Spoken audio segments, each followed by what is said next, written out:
Tell. I did the Iditarod trail. Thanks for tuning in to another episode of Husky Talk. We are less than 1 month away from the start of the Iditarod. Our guest today is a 2-time finisher of the Iditarod and a school teacher in Alaska. Please welcome to the show, Angie Taggart. Hello, Angie, and welcome Hello. Can you start off by telling us a little bit about yourself? Yeah, so I grew up here in Ketchikan, Alaska. I moved here when I was 5 years old, and I always loved dogs and animals in general. And I once I decided to become a teacher, I went out to my first year of teaching. I went out to college, and there, what I did was I ended up going to the Iditarod in Nome, the finishing in Nome, and there I fell in love with the dogs and just the whole lifestyle of mushing dogs. And so I asked around and found out that I could run sled dogs with Dee Dee Johnrow. And so I started my whole career of running dogs with Dee Dee Johnrow. And then it took me 10 years with a lot of work to get back to where I needed to run my first race in 2011. So you were the first person to catch a can to finish the Iditarod. Can you tell us about the support you received from the community and how it felt to represent your town? Yeah, Ketchikan is a really caring community. They're always there supporting people when they're in need. And people are super excited to see that somebody from our town and Southeast Alaska in general they were going to go up and run the race. And a lot of people down here, we have not a lot of snow compared to up north. And so, it was kind of hard for some people to wrap their minds around somebody going up and doing a race like this. And once they realized that I was going to have to move north to train for the Iditarod, they put together so many fundraisers. I actually ended up raising about $80,000 here in Ketchikan with different businesses and people donating things and having spaghetti feeds and salmon feeds and any kind of feed you could think about, just to raise money for me to complete those races. You were talking about being a dog handler earlier. Tell us about that. Yeah. So I ended up working for Dee Dee Johnrow, and it was an amazing experience. I was a puppy trainer, so I had about 25 puppies that I had to harness break and train in order to go into the larger team. And it's probably one of the hardest things to do because they're all over, as a puppy, they're just everywhere. Mm-hmm. Just like younger kids are running around and yelling and all this stuff. And I had a really good time with that though. And it taught me to work really hard because it was a lot of work to get them to run straight ahead. A lot of times they would be, looking back at their partner or playing around. They were just messing around all the time. So training puppies was a lot of work, but it was very rewarding in the end to see those dogs racing in Iditarod a few years later. So it's pretty cool.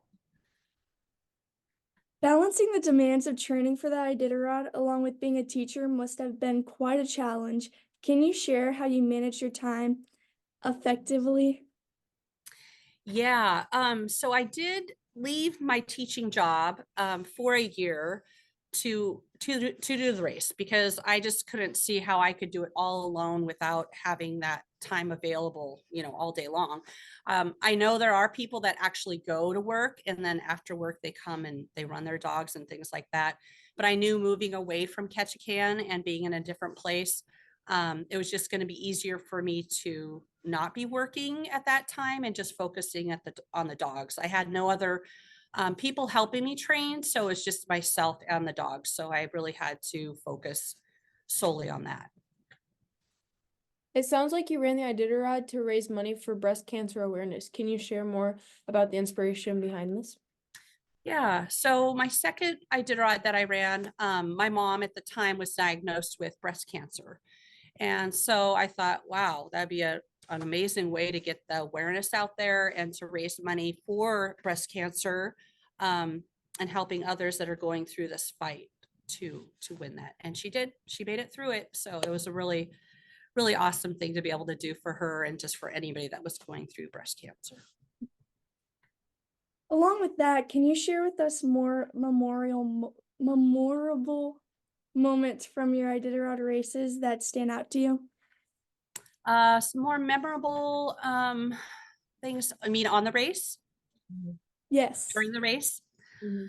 I would have to say that overall, I was really worried about going into a lot of like the Dalzell Gorge and the Burn where there's not a lot of snow. You just hear horror stories about people having a lot of issues through those places. And overall, both the races, they were pretty mild, or at least I thought they were pretty mild. I didn't have any major problems except for on the Yukon River, which sounds kind of odd. But the Yukon River is so vast, it's so wide open. At some points, it's like a mile wide and it's just flat. There's nothing there, no trees, nothing to look at. It's pretty boring. But what happened when we were on the river was there was a headwind. There was like a 20-30 mile per hour headwind blowing at us. And coming from Willow, where I trained my dogs, we didn't really have wind there. And so I thought my race was going to end on the Yukon River because I could not find a leader out of my 8 leaders out of my 16 dogs on my team. I couldn't find a leader that would go up in front and lead into this wind. And so I was just constantly switching dogs back and forth, and they would keep turning the whole team back around, going the opposite way, until I finally found my one leader, Carmack. He was 9 years old, and he actually led the whole team through that wind. So that was probably memorable, but kind of worrisome because I thought for sure this is how it's all going to end. I'm not going to be able to finish because my dogs won't go forward anymore into this wind. So another memorable thing I would have to say is meeting all the really awesome and amazing people in all the villages, all the volunteers that were working, officials. I mean, everybody was amazing. So I can see how this race, without all of that support, that it just wouldn't be the same. So it was just a really eye-opening experience to see how wonderful people came together and worked as a team to make it all possible. Yeah.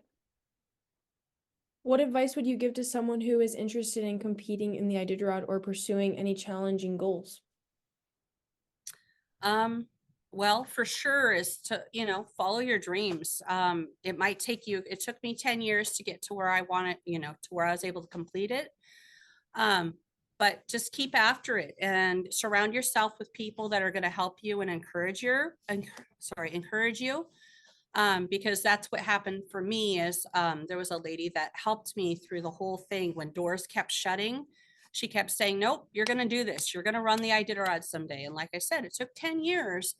But if you have people that are there that believe in you and support you, then you're going to be able to continue and hopefully reach that goal. And if you were to run Iditarod, I would just say, think about spending a lot of money because it's very expensive.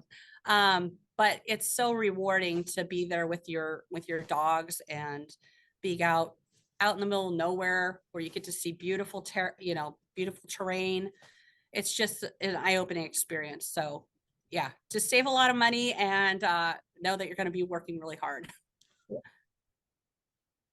As a teacher, how have your experience in the Iditarod influenced your approach to education, or do you incorporate those experiences into your classroom? Yeah, I brought the Iditarod back into the classroom. Before I ran it, as part of my classroom, but now that, I've experienced it from both sides as a volunteer and being in it, I'm really able to bring it to life in the classroom. I have some 5-minute videos, 4 or 5-minute videos that CNN had put together for me after my first race. And so I can bring that back into the classroom and then incorporate it into different, like into science and to social studies and the math, just kind of all pull it together into our writing and things like that. So it's really cool when you have all that background knowledge. And I mean, even if you read about it, you can do it too, but just being, have been there on both sides of it, it just really gives me, I think, a little edge to be able to really dive into it and really make it come to life for the kiddos. What do your kids think of you doing the Iditarod? It was kind of funny because I have all over my classroom, there's Iditarod posters and pictures of some of the things I did in the Iditarod. And the other day when we started talking about things and watching some of the videos, the kids were like, that's you in the video? Like you're running the Iditarod? So yeah, a lot of them, they knew I'd run the Iditarod, but they didn't really understand what that meant, I guess, because they're like, you're the lady in the video that's talking right now? And I'm like, yeah. So it was kind of funny to hear that, but yeah, they're pretty excited and they get to go home and share that with their families. And they said, my parents were really excited to hear that you did a ride. So it's pretty cute. Are you still involved with the Iditarod? I am, yeah. I haven't been able to go up to the Iditarod physically in Anchorage for a few years. And this year is the first year I get to go up after I think about 5 or 6 years. But I'm also working with the education department, and we help decide who the next teacher on the trail is going to be. So that's been really, really exciting and fun to do. I've done that for the past 3 years. So that's been really neat to still have a little say in it and kind of just being involved still with the Iditarod in that aspect. Mm-hmm. Do you have any future plans to race in the Iditarod again? You know, I've tossed it around. I have a 5-year-old daughter, so she's still pretty young, but I have about 4 more years till I'm going to retire from teaching, and I have thought about doing it again. So yeah, I really would love to do it again if it worked out. You know, it'd have to kind of align. Again, having enough money to do that and seeing where my daughter is in school and things like that. But yeah, it's something I would love to do again because the 2 times I ran it, I ran the Southern Trail. So I never got to see the Northern Trail. So I think it'd be really cool to be able to go back and see what it's like the other way. Finally, we have the Iditarod Fast 5. We have 5 different Iditarod topics we'd like you to try to answer as fast as you can. Okay. Okay. Favorite musher? Let's see. Brent Sass. Favorite Iditarod book? Danger the Dog Yard Cat. Favorite checkpoint?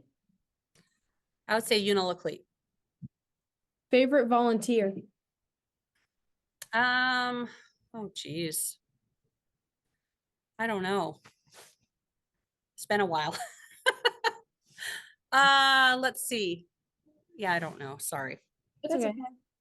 Favorite former champion? I would have to say I like Ryan Reddington. Thank you so much for being on our show, Angie. Thank you. Yeah, thanks so much. It was a lot of fun.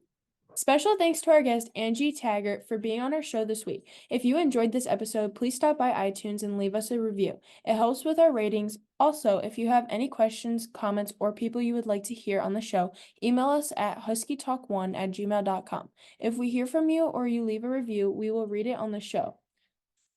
We would like to also give credit to Hobo Jim for our intro song, the Iditarod Trail Song, and our outro song, Reddington's Run. Here's to Joe and it's off we go in the land of the midnight sun. They call this race the Iditarod Trail. To me it's Reddington's Run. In my heart it's Reddington's Run.